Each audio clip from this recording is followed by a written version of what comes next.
साहब प्रणाम, मैं हूं हिमांशु द्विवेदी और स्वागत है आपका हमारी खास स्पीकर चर्चा में। चर्चा के तहत आज हम दो सियासी विषयों पर बात करने जा रहे हैं। पहला हमारी बातचीत राज्यसभा के संदर्भ में निर्वाचन को लेकर है और दूसरी हमारी बातचीत आम आदमी पार्टी के दिल्ली में स्वास्थ्य मंत्री सत्येंद्र जैन की गिरफ्तारी के संदर्भ में है। पहला जो विषय है वो कुल मिलाकर निर्दलीयों की मौजूदगी को लेकर है। दो महत्वपूर्ण राज्य हैं, हरियाणा और राजस्थान, जहां पर दोनों पार्टियां अर्थात भारतीय जनता पार्टी और भारतीय राष्ट्रीय कांग्रेस लगभग मिले जुले स्वरूप में दिखाई दे रही थी। हरियाणा में दो सीटें खाली हुई, दोनों सीटों पर एक एक उम्मीदवार की घोषणा की गई। उम्मीद थी निर्विरोध निर्वाचन हो जाएगा। राजस्थान के संदर्भ में भी कहानी कमोबेश ऐसी ही थी। कुल मिलाकर 4 सीटें खाली हुई, 4 सीटों पर 4 प्रत्याशी, 3 कांग्रेस से, 1 भाजपा से। लेकिन अचानक आज दो मीडिया समूहों के दिग्गजों ने अपने अपने पर्चे इन दोनों राज्यों से दाखिल कर दिए। थोड़ा सा परिवर्तन केवल इतना रहा कि जो सुभाष चंद्रा पिछली बार हरियाणा से राज्यसभा में पहुंचे थे, वह इस बार राजस्थान के माध्यम से राज्यसभा में पहुंचने की कोशिश में है। भारतीय जनता पार्टी पिछली बार भी मददगार थी, इस बार भी मदद करने की भूमिका में है। वहीं हरियाणा के संदर्भ में निर्दलीय तौर पर मैदान में उतरने की कोशिश कार्तिकेय शर्मा ने की है। वह भी मीडिया समूह से जुड़े हुए हैं। उन्होंने जननायक जनता पार्टी की और निर्दलीयों की मदद के बूते प्रयास किया है कि वह राज्यसभा में पहुंच सके। हम आज इसी पर बातचीत करेंगे, समझने की कोशिश करेंगे कि ये निर्दलीयों की मौजूदगी किस रूप में वहां की चुनावी हवा को प्रभावित करेगी और इनके माध्यम से राजनीतिक दल क्या कुछ साबित करने की कोशिश में है। हमारे साथ इस चर्चा का हिस्सा बनने के लिए 3 खास मेहमान जुड़ रहे हैं। उनसे आपका परिचय कराएं और राजनीति के इस दिलचस्प विषय पर कुछ गुफ्तगू करने की कोशिश करें। उससे पहले समय है आज के विचार सूत्र का। हमारा आज का विचार सूत्र इस संभावनाओं को ही समर्पित है। हमारा विचार सूत्र कहता है कि wisdom is the ability to discover alternatives, अर्थात बुद्धिमत्ता विकल्पों को खोजने की क्षमता है। पॉल एलरिज ने यह बात कही थी और शायद इसको भाप पाए सुभाष चंद्रा जी और कार्तिकेय शर्मा जी। मीडिया समूह से जुड़े हुए इन दो दिग्गजों ने राजनीतिक रूप से जिस प्रकार का खालीपन है उसे भरने की कोशिश इस प्रयास में की है। पर राजनीतिक दल इसके संदर्भ में क्या सोचते हैं, समझने की कोशिश करते हैं। हमें समझाने के लिए 3 राजनीतिक क्षेत्र से जुड़े हुए लोग हैं। एक कैप्टन अजय यादव जी हैं जो पूर्व मंत्री हैं कांग्रेस पार्टी के, भारतीय राष्ट्रीय कांग्रेस के पिछड़ा वर्ग प्रकोष्ठ के राष्ट्रीय अध्यक्ष भी हैं। दूसरे हमारे साथ रामविलास शर्मा जी हैं, भारतीय जनता पार्टी के दिग्गज राजनेता हैं। तीसरे हमारे साथ राजनीतिक क्षेत्र को नजदीकी से जानने बूझने वाले वरिष्ठ पत्रकार प्रेम कुमार जी हैं। आप तीनों का स्वागत है। और रामविलास जी, आपसे समझना चाहता हूं, जो काम आपको करना था वो जेजेपी ने कर दिया। लोग मान रहे थे कांग्रेस में जिस प्रकार का परस्पर टकराव है, भूपेंद्र हुड्डा के नेतृत्व की कांग्रेस और अन्य की कांग्रेस, टकराव सामने दिख रहा है। भाजपा इसे भुनाने की कोशिश करेगी, दूसरी सीट को भी हासिल करने की कोशिश की, लेकिन ये हुआ क्या समझ नहीं आया। हुड्डा जी के साथ यारी में आप लोग पड़ गए, इसलिए अपनी तरफ से कोशिश नहीं की, और जाटों का नेता कौन हो यह साबित करने के लिए चौटाला जी को यह प्रयोग करना पड़ा, तो अजय चौटाला कार्तिकेय शर्मा को सामने कर दिए। थोड़ा आपसे समझना चाहते हैं, भाजपा चूक गई या भाजपा भाप गई? देखिए हिमांशु जी, जी आप जैसा विद्वान पत्रकार, और आज आपने हम तीनों ऐसे लोगों को बिठा लिया है। जी कप्तान अजय सिंह यादव मेरे भाई हैं। जी इनके पूज्य पिता राव अभय सिंह जी जनसंघ के हरियाणा के स्टेट के वाइस प्रेसिडेंट रहे। जी हम सब एक ही विचार परिवार के लोग हैं। जी अ, और कप्तान अजय ने सही कहा। जी कप्तान अजय ने हमारे श्री कृष्ण पंवार की उम्मीदवारी को जी सैद्धांतिक रूप से इन्होंने ठीक ठहराया। जी इन्होंने बहन शैलजा के बारे में कहा कि वो निष्ठावान कार्यकर्त्री है कांग्रेस की, उनकी निष्ठा पर शक नहीं किया जा सकता, उनको यदि कांग्रेस उम्मीदवार बनाती तो अच्छा रहता। मैं कप्तान अजय की इस बात के लिए तारीफ करता हूं कि उन्होंने अपने मन की बात सही कही। जी और कार्तिकेय शर्मा आपके मीडिया जगत से जुड़ा हुआ बेटा है, जी विनोद शर्मा जी का बेटा है। जी और इसमें भारतीय जनता पार्टी का कोई चाल वगैरह, अब आप क्योंकि आपकी वाणी है, आपके शब्दों का हम कोई उनके आगे पीछे नहीं कर सकते, प्रेम कुमार जी बताएंगे। परंतु हरियाणा संघर्ष की धरती। अरे रामविलास जी, और आप, मैं बीच में रोकूंगा। आपने कार्तिकेय शर्मा के लिए भी अच्छे शब्द बोल दिए, कैप्टन अजय यादव की भी सराहना कर दी, पर कुछ अपने पार्टी के प्रदेश नेतृत्व को लेकर भी तो बोलिए। आपके प्रदेश नेतृत्व ने कांग्रेस के लिए कालीन बिछाने की कोशिश क्यों की? ऐसी संभावनाओं के बीच में जब पूरे देश में भाजपा नेतृत्व कोशिश करता है कि कांग्रेस को कहां नीचा ना दिखा दे, कांग्रेस की कहीं कोई स्थिति रह ना जाए, तो ऐसे में हरियाणा के संदर्भ में भाजपा की ये खामोशी सवाल पैदा कर रही है। रामविलास जी समझ पाए क्या? क्या कुछ ऐसा हुआ हुड्डा जी के साथ में कि आपको लगा नहीं नहीं हुड्डा जी की इज्जत बचाना जरूरी है, इसलिए अपने को प्रत्याशी नहीं उतारना चाहिए, ऐसा कुछ है क्या? देखिए द्विवेदी जी, हमने तो हुड्डा जी का कांटा बहुत पहले से निकाल दिया था। जी 10 जनवरी 2019 को कृष्ण मिड्ढा के नामांकन के समय हमने बात कर दी थी। ये हरियाणा जो है, जी ये कन्हैया ने संघर्ष के लिए चुना हुआ है। जी और खेला या तो बंगाल में होता है, खेला हो गए या तो हरियाणा में होता है। जी और आपने सुभाष जी चंद्रा का जिक्र किया, और ये तो अभी समय बताएगा 10 जून को जो चुनाव परिणाम आएंगे। तो परंतु 10 जून भारतीय को क्या जनता खेला होगा इसके संदर्भ में रामविलास जी कह रहे हैं मेरे साथ कैप्टन अजय यादव जी हैं। कैप्टन अजय यादव जी से समझना चाहता हूं, कैप्टन साहब आपने ही राह प्रशस्त कर दी क्या कार्तिकेय शर्मा की? एक सही सेट गेम था निर्विरोध निर्वाचन का, अचानक आपका ट्वीट आया कुमारी शैलजा को होना चाहिए था।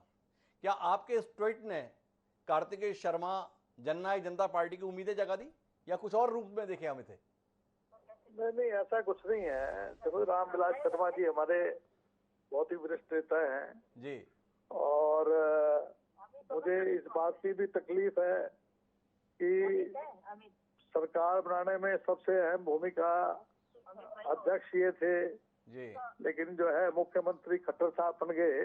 जी मुझे हमारे दादा हैं ये, जी हम चाहते थे कि ये मुख्यमंत्री बने।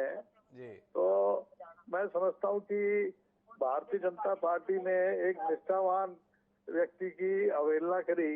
जी तो मैं तो ये समझता हूँ कि पार्टी के प्रति निष्ठावान हो, जिन्होंने पार्टी के लिए पूरा अपनी जिंदगी लगा दी हो, चाहे मैं हूँ चाहे शैलजा जी हो। मेरा तो कहने का मतलब ये था कि 10 राज्यों में से, जी। मैंने हरियाणा की बात नहीं की थी, जी मगर 10 राज्यों में से कहीं से कुमारी शैलजा जी का हक बनता था। जी अब जहाँ तक तीसरा उम्मीदवार खड़े करने की बात है, जी तो मेरी ये कहना है कि ये कुछ राजनीति में ऐसे लोग आ गए हैं जी जो खरीद फरोख्त की राजनीति को बढ़ावा देना चाहते हैं। जी लेकिन मैं आपको एक बात बता सकता हूँ कि हमारे जो जो हमारे विधायक हैं, 31 विधायक हैं, जी वो जो है एक जो है जिस तरह एक मजबूत स्तंभ की तौर पे खड़े हैं, और हमारी जो उम्मीदवार हैं अजय माकन जी, वो अवश्य जीतेंगे। लेकिन अगर शैलजा जी को भी अगर कहीं एडजस्ट कर देते, सोने पे सुहागा हो जाता, ये मेरा मकसद था कहने का। और अजय माकन जी को मेरे पुराने मित्र हैं, उनके साथ राजनीति हमने साथ शुरू की थी, और मैं चाहता हूं कि मेरे जो बेटा है चिरंजीव राव, वो पूर्ण रूप से उनके लिए कार्य कर रहा है। हम चाहते हैं कि वो राज्यसभा में चुन के जाए, और रामविलास शर्मा जी भी यही चाहते हैं कि भी जो है खरीद फरोख्त की राजनीति नहीं होनी चाहिए। अब ये जजपा वाले और इन लोगों का जो है कोई असूल तो इनके है नहीं, जी ना इनकी कोई विचारधारा है। तो मेरा तो यही कहना है कि जो भी कुछ ये हो रहा है। पर कैप्टन साहब मेरा कुछ सवाल है आपसे। आपने बोला कि हम तो बहुत मजबूत हैं, वो मजबूती तो देखी हमने। अभी 4 दिन पहले आप गए थे फतेहाबाद, और आपकी पार्टी के एक और वरिष्ठ नेता है, नाम उनका कुलदीप बिश्नोई है, उन्होंने अपना ट्वीट किया। उन्होंने बताया जिस सभा में आप गए थे ना, उसमें पूरे प्रदेश से आह्वान के बावजूद भी कुल 3-4 हजार लोग जुड़े थे। आपसे जानना चाहता हूं, वाकई उपस्थिति इतनी क्षीण थी, इतनी कमजोर उपस्थिति के बीच में कैप्टन अजय यादव उपस्थिति दर्ज कराते? एक सवाल। दूसरा, माखन जी का नामांकन हुआ, कुलदीप बिश्नोई की शक्ल दिखी नहीं हम लोगों को, किस रूप में आए थे, थोड़ा बताए ना कैप्टन साहब। कुलदीप बिश्नोई जी की मैं बहुत इज्जत करता हूँ, और मैं चाहता हूँ कि वो राजनीतिक क्षेत्र में आगे बढ़े। जी लेकिन मेरा उनसे एक ही सुझाव है, वो स्टेबल रहे। जी देखिए, भाजपा बनाई, हत्या के बाद बीजेपी से अलायंस किया है, बीजेपी से अलायंस टूट के हमारी पार्टी में आए। जी मैंने तो उनसे ये कहा था कि धैर्य रखें, जी ठीक है ना। और जहाँ तक सवाल है फतेहाबाद की बात की जो जनसभा है, वो तो आपने टेलीविजन पे और आपने सब जगह देखा होगा कि कम से कम 35,000 आदमी। जी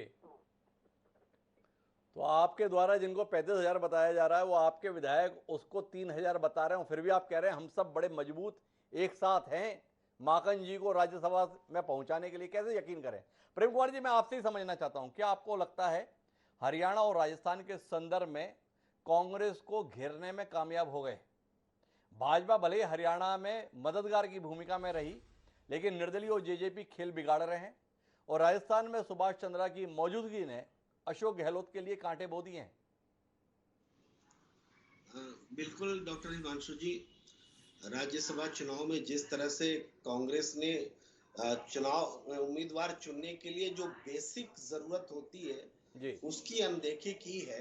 मैं बेसिक की चर्चा इसलिए करता कि राज्यसभा का मतलब जो है डिफरेंट स्टेट्स का रिप्रेजेंटेशन, जी ताकि जब कभी लोकसभा निरंकुश हो जाए तो राज्यसभा उसको नियंत्रित करने का काम करे।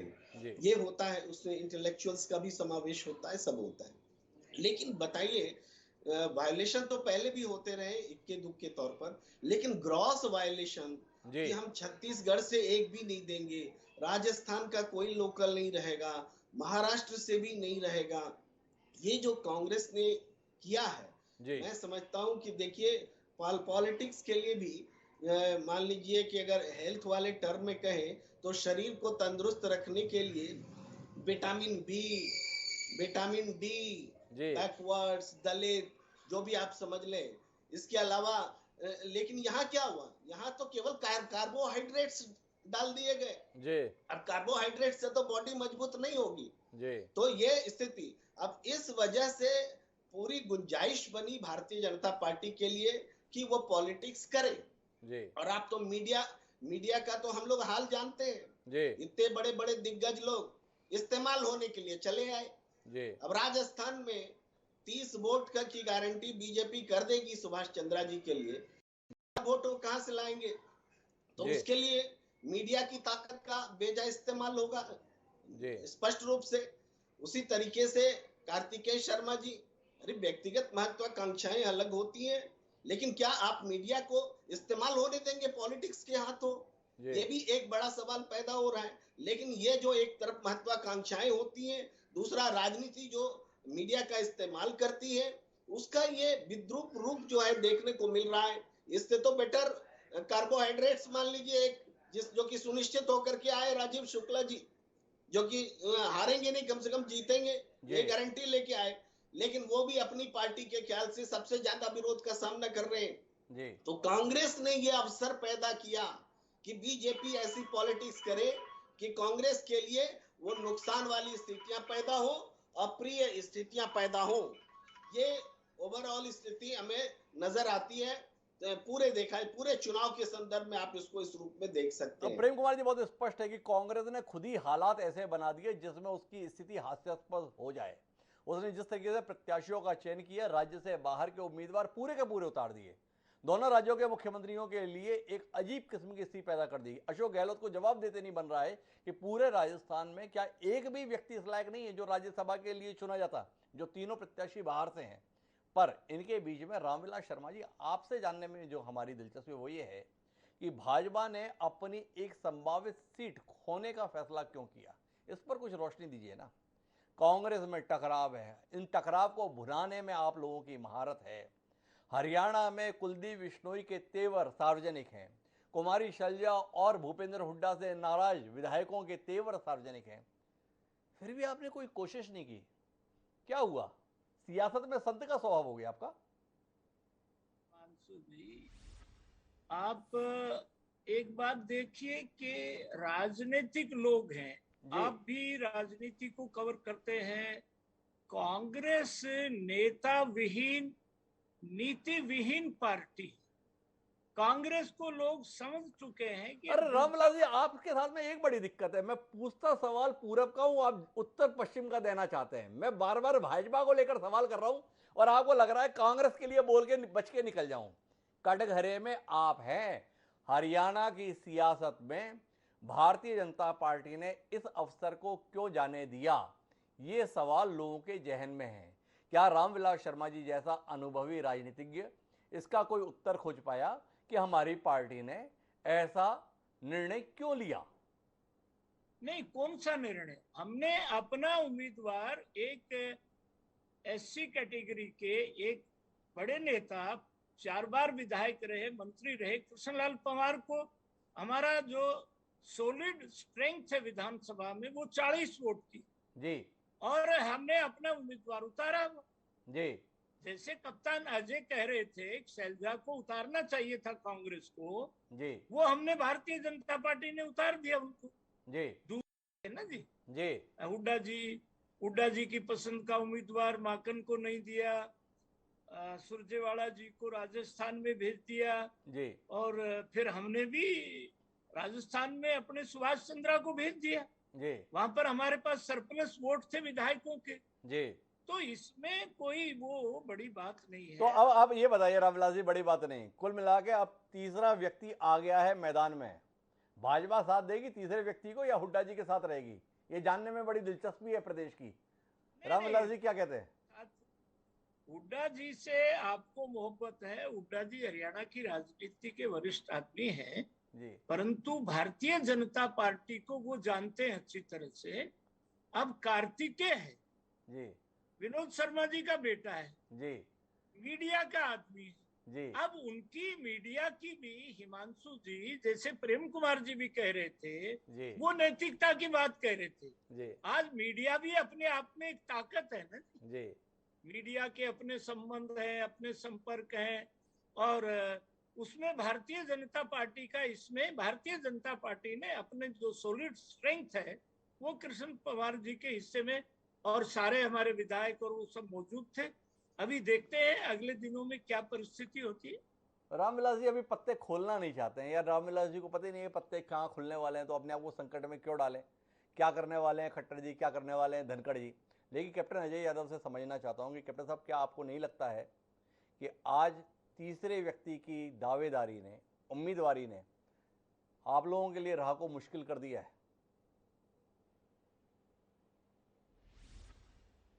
जी कैप्टन साहब।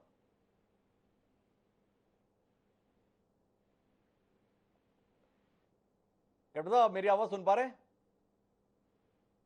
कैप्टन साहब से हमारा संपर्क नहीं हो रहा, लेकिन प्रेम कुमार जी मैं आपसे समझना चाहूंगा, क्या आपका राजनीतिक आकलन नहीं बता रहा है कि इस मामले में कहीं ना कहीं भाजपा ने वो इनिशिएटिव नहीं लिया जिसके लिए भाजपा पहचानी जाती है, और इसके कारण से जेजेपी, जिसके साथ नगरीय निकाय एक साथ लड़ने से भाजपा ने इंकार कर दिया था, उसने भुनाने की कोशिश कर ली है?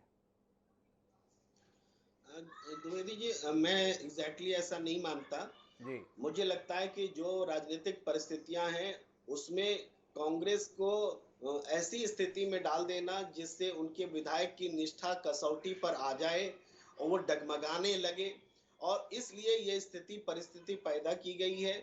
जेजेपी भी ने जो उम्मीदवार दिया है वो तो एक बेस वोट बैंक वोट तैयार करेगा कार्तिकेय शर्मा जी के लिए, लेकिन अतिरिक्त वोट जिससे जीत सुनिश्चित होगी वो तो बगैर कांग्रेस से टूटे हुए नहीं संभव हो सकती है। तो ये स्थिति कांग्रेस को परेशान करने की, परेशानी में डालने वाली रणनीति बीजेपी की नजर आती है। बिल्कुल कांग्रेस की अंदरूनी फूट का फायदा उठाने वाली ये स्थिति नजर आती है, कम से कम हरियाणा में। खास करके रणदीप सुरजेवाला और भूपेंद्र हुड्डा जी के बीच जो कशमकश, या शैलजा जी के को उम्मीदवारी नहीं देने को लेकर उनका विटो लगाना, ये सारी जो अंदर खाने की बातें हैं, तो इससे कांग्रेस के भीतर भी बहुत असंतोष है। तो इसका फायदा उठाने की कोशिश बीजेपी कर रही है। तो कुल मिला के आप इसमें भी बीजेपी की भूमिका को देख रहे हैं, लेकिन राजस्थान के संदर्भ में आप क्या कहेंगे? राजस्थान में डगमग डगमग चलती गहलोत सरकार एक बार फिर परेशानी के द्वार पर पहुंच गई राज्यसभा में। एक सुभाष चंद्रा का आना, सुभाष चंद्रा की हार जीत से भी कहीं ज्यादा अशोक गहलोत के लिए रणनीतिक कुशलता के साबित करने का एक बार फिर अवसर हो गया। क्या मानते हैं आप? जिस तरीके से उनकी बुलाई बैठक में बमुश्किल 50 विधायक कल उपस्थित हुए नामांकन दाखिले के संदर्भ में जो बैठक बुलाई थी, उसके बाद क्या लगता है आपको, वाकई अशोक गहलोत के लिए चुनाव हो गया, ना कि बाकी 3 प्रत्याशियों के लिए जो वहां से राज्यसभा जाना चाहते हैं? बिल्कुल बिल्कुल, ये अशोक गहलोत जी के लिए एकदम टेस्टिंग का पीरियड है। अगर वो अपने विधायकों को एकजुट नहीं रख पाते हैं तो ये समझिए कि उनकी कुर्सी फिर बची रहने वाली नहीं है। इसलिए उनका चुनाव वाकई हो गया है। और जिस तरीके से राजस्थान में पार्टी ने टिकट नहीं दिए अपने स्थानीय उम्मीदवार को, तो उसका गुस्सा अशोक गहलोत कैसे संभालेंगे, ये अशोक गहलोत के लिए एक्स्ट्रा चैलेंज है। जी तो इसको भी संभालना है, और उसके बाद वो 11 जो वोट है वह टूट कर न चला जाए कांग्रेस से, ये भी देखना है। तो जो स्थिति परिस्थिति लग रही है उसमें अशोक गहलोत की स्थिति जो है बिल्कुल टेंस वाली है। और हम ये देख रहे हैं, देखिए जो भी मुख्यमंत्री कांग्रेस के हैं जी वो डिसिसिव नहीं है, वो जी बैकफुट पे हैं, उनकी कोई चल ही नहीं रही है। जी और जो मुख्यमंत्री होने की कामना कर रहे हैं हरियाणा में कि हम जी अपनी राजनीति बढ़ाएंगे, मजबूत करेंगे, वो ज्यादा डिसिसिव है, जी उनका ज्यादा चल रहा है। जी यानी जो पावर में है उनको पावर बचाने का डर जो है वो कांग्रेस आला कमान को मनमानी करने दे रहा है, और जिनको जो पावर में नहीं है वो पावर में आएंगे, इसका डर भी आला कमान को अपने पक्ष में कर रहा है। कांग्रेस तो इस राज्यसभा चुनाव के उम्मीदवारी में पूरी तरह से एक्सपोज हो गई है, इसका नेतृत्व एक्सपोज हो गया है। प्रगुण जी, क्या आपको नहीं लगता है कि इस बार जो कांग्रेस के संदर्भ में आप लगातार टिप्पणी कर रहे हैं, तो मैं विषय से थोड़ा बाहर जाते हुए आपकी टिप्पणी लेना चाहता हूं कि इस बार कांग्रेस ने प्रत्याशियों के चयन में सब चीजों को ताक पर रखकर केवल परिवार के प्रति निष्ठा को महत्व दे दिया, और इसीलिए इस प्रकार की स्थिति का सामना करना पड़ रहा है। क्योंकि चाहे छत्तीसगढ़ के संदर्भ में बात हो, चाहे बात हो हरियाणा के राजस्थान के संदर्भ में, कोई ऐसा नेता मुख्य धारा से अलग दिखता नहीं जिसकी गांधी परिवार के प्रति बड़ी निष्ठा हो और राष्ट्रीय स्तर पर भूमिका हो। इसलिए ये दोनों राज्य खारिज हो गए। वहीं हरियाणा के संदर्भ में बात आई तो रणदीप सुरजेवाला इसीलिए चयनित हो गए और राजस्थान भेज दिए गए कि हरियाणा में जोखिम था, राजस्थान में शायद सुरक्षित तरीके से राज्यसभा आ जाएंगे। तो कुल मिलाकर गांधी परिवार के प्रति निष्ठा राज्यसभा टिकट का बुनियादी आधार हो गया। जी हिमांशु जी, इसके लिए हम बहुत थोड़ा सिंपैथेटिक होकर के राहुल गांधी जी के लिए सोचें जी तो वो ये दिखता है कि उनके बहुत करीबी नेता ज्योतिरादित्य सिंधिया, जितिन प्रसाद, आरपीएन सिंह जैसे लोग समय पर गच्चा देकर चले गए, जी बहुत नुकसान उठाना पड़ा। अब उनको लगता है कि वफादारी सबसे पहला नंबर होना चाहिए। जी अब राहुल गांधी इस पूरे चुनाव में देखिए, उत्तर प्रदेश के जो 3 उम्मीदवार हैं जी 100% प्रियंका गांधी जी की पसंद है, जी और बाकी जगहों पर राहुल गांधी जी की पसंद है। और राहुल गांधी जी का एक दरबारी जो है समूह पैदा हुआ है, बाकी कोई फैक्टर नहीं है। जी सिर्फ एक फैक्टर की कोई ज्योतिरादित्य पैदा न हो, कोई जितिन प्रसाद पैदा न हो, कोई आरपीएन पैदा न हो, हमारे लिए वफादार रहे, यही एकमात्र फैक्टर है। अब इसका नुकसान व्यक्तिगत रूप से राहुल गांधी को फायदा हो अलग बात है, कुछ समय के लिए उनको लगता है कि फायदा हो जाएगा, लेकिन कांग्रेस को इसका भारी नुकसान तो कुल मिला के परिवार को फायदा और पार्टी को नुकसान, राज्यसभा का कुल संदेश अभी इस रूप में निकल कर आया कांग्रेस के संदर्भ में। मैं आखिरी टिप्पणी के लिए रामविलास जी आपके पास वापस आना चाहता हूं और आपसे जानना चाहता हूं, मंजे हुए राजनीतिज्ञ आप, बहती हुई हवा को भांपने में सिद्धहस्त हैं, थोड़ा सा आकलन दीजिए ना। रोक लेंगे अजय माकन को आप दिल्ली भेजने से हरियाणा के रास्ते, या जाएंगे तो माकन ही? कार्तिक भले ही बच्चा है आपका, पर फिर भी बच्चा ही बने रहने देंगे आप? हिमांशु जी, प्रेम कुमार जी ने बड़े नपे तुले शब्दों में आज के विषय की व्याख्या की। जी मैंने शुरू में कहा, आपको वो बात अटपटी लगी कि कांग्रेस में नेता नहीं है, नीति नहीं, और आज सब जगह भारतीय जनता पार्टी के प्रति जो उत्साह का वातावरण है, अब किसी को हराने की जरूरत नहीं है। अब मैंने आपको कहा था कि सुरजेवाला जी हरियाणा के कार्यकर्ता हैं, उनको वहां राजस्थान में पटक दिया, और माकन दिल्ली के कार्यकर्ता हैं, उनको वहां हमारे यहाँ हरियाणा में। तो आप किसी पर तो विश्वास करिए ना सुभाष जी। अरे माफ कीजिएगा रामविलास जी, आपने किसको कहाँ भेज दिया, किसको कहाँ से फेंक दिया? भूपेंद्र यादव हरियाणा के हैं, कहाँ से राज्यसभा में आप लेकर आते हैं? धर्मेंद्र प्रधान कहाँ के हैं, कहाँ से लेकर आते हैं? लंबी फेहरिस्त है, उस चक्कर में पड़ेंगे तो कहीं और चले जाएंगे। लेकिन आपके साथ दिक्कत ये है कि मैं सवाल आपसे भाजपा के पूछता हूँ और रामविलास जी को सबसे ज़्यादा सुविधा होती है कि वो कांग्रेस में बोलकर अपना समय निकाल ले जाए। मैं फिर आपसे पूछ रहा हूँ, कुल मिला के भाजपा का सामर्थ्य है हरियाणा का कि माकन को रोक पाएगी या नहीं रोक पाएगी? क्या कार्तिकेय को बच्चे बना रहने देंगे या कार्तिकेय सम्मानीय सांसद बनकर आपकी मदद से पहुंच पाएंगे, वैसे ही जैसे सुभाष चंद्र आपकी मदद से सांसद बन पाए थे। सवाल बहुत स्पष्ट है, सीधा है, साफ है।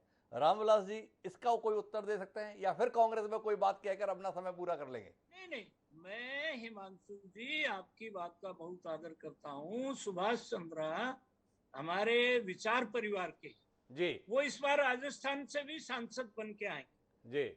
और हरियाणा के बारे में मैं आपको इतना ही कहना चाहता हूँ कि हरियाणा के बारे में अभी नामांकन की अंतिम तारीख है और 10 जून को वोटिंग होगा। इससे पहले मैं कोई भविष्यवाणी करूं तो वो चुनाव आचार संहिता का उल्लंघन मैं नहीं करना चाहता। अच्छा, ये रामविलास जी ने बड़ी कमाल की बात की। किसी की जीत या हार के संदर्भ में वो कह देंगे तो वो आचार संहिता का उल्लंघन हो जाएगा हरियाणा के संदर्भ में। बाकी राजस्थान के संदर्भ में उल्लंघन नहीं है जब वो बोल रहे हैं कि सुभाष चंद्र इस बार भी जीत कर आ जाएंगे। जहां भाजपा के कुल 30 वोट उन्हें मिलने वाले हैं, पर उसके अलावा भी 11 वोटों की और जरूरत सुभाष चंद्र के पास है। महत्वपूर्ण सवाल यह है कि हरियाणा में चुनाव होने की स्थिति में भाजपा के पास 9 वोट अतिरिक्त रह जाते हैं कंवरलाल जी की उम्मीदवारी को तयशुदा करने के बाद। वो 9 वोट क्या कार्तिकेय शर्मा के हिस्से में आएंगे या ऐसे ही रखे रह जाएंगे, जानने में दिलचस्पी रहेगी। पर इतना तय है, निर्दलीयों की मौजूदगी ने कांग्रेस की राह में एक बार फिर अवरोध खड़ा कर दिया है। देखें इन अवरोधों को हटा पाने में कांग्रेस किस कदर कामयाब हो पाती है। आप तीनों मेहमानों को बहुत बहुत धन्यवाद इस चर्चा का हिस्सा बनने के लिए। इस समय एक छोटे से ब्रेक पर जाएंगे। ब्रेक के बाद लौटेंगे तो इस देश में शुचिता की नई उम्मीद जगाने वाली आम आदमी पार्टी के कटघरे में होने को लेकर बातचीत करेंगे। उनके एक और सम्माननीय मंत्री जेल में पहुंच गए। क्या समझें इसको, समझने की कोशिश करेंगे ब्रेक के बाद। तो कहीं जाइएगा नहीं, हम गए हो रहा है।